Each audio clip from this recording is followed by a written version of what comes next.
আসসালামু আলাইকুম ওয়া রাহমাতুল্লাহি ওয়া বারাকাতুহু। আপনারা সবাই কেমন আছেন? জানি সবাই ভালো আছেন এবং ভালো থাকবেন এই দোয়াই করি। আমিও ভালো আছি আলহামদুলিল্লাহ আপনাদের দোয়ায়। তারপর ঢাকা শহর ঘুরতে ফাইনালি চলে আসলাম আমার গন্তব্যস্থান, আমার সুন্দর স্মৃতি, আমার ব্রাহ্মণবাড়িয়াতে। ব্রাহ্মণবাড়িয়া সেই আগের মতো নাই, অনেক উন্নত হয়েছে, অনেক ডেভেলপ হয়েছে।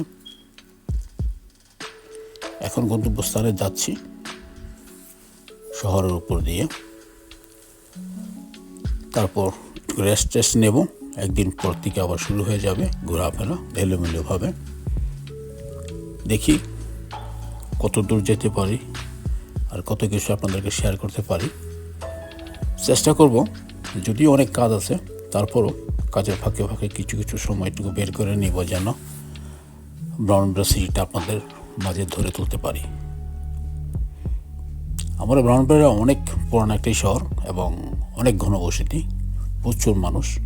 আপনি কল্পনা করতে পারবেন না ঢাকা শহরে কি মানুষ, তার চেয়ে মনে হয় বেশি আমার ব্রাহ্মণবাড়িয়াতে মানুষ বেশি, আমার যা ধারণা। যদি আপনারা দেখেন আমার প্রত্যেকটি ভিডিও তাহলে বুঝতে পারবেন যে কী পরিমাণ মানুষ ব্রাহ্মণবাড়িয়া শহরে বাস করে। নিজের চোখে না দেখা পর্যন্ত বোঝার কোনো ক্যাপাসিটি নেই। যখন দেখবেন তখন বলবেন যে ঢাকা আর ব্রাহ্মণবাড়িয়ার মাঝে কোনো তফাৎ নাই, কোনো পার্থক্য নাই। একই রকম গ্যাঞ্জাম, একই রকম ঘনবসতি। শুধু দেখবেন আর বলবেন আমি কি বললাম, সঠিক না কি।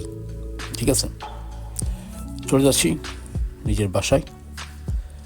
তারপর ইনশাল্লাহ আবারও দেখা হবে, অনেক কিছুই দেখাবো, ইচ্ছা আছে। জানি না কত দূর এবং যেতে পারি বা কীভাবে। ঠিক আছে, তুমি সাথে থাকবেন, যাবেন না কোথায়, দেখানোর চেষ্টা করবো ইনশাল্লাহ। আল্লাহ।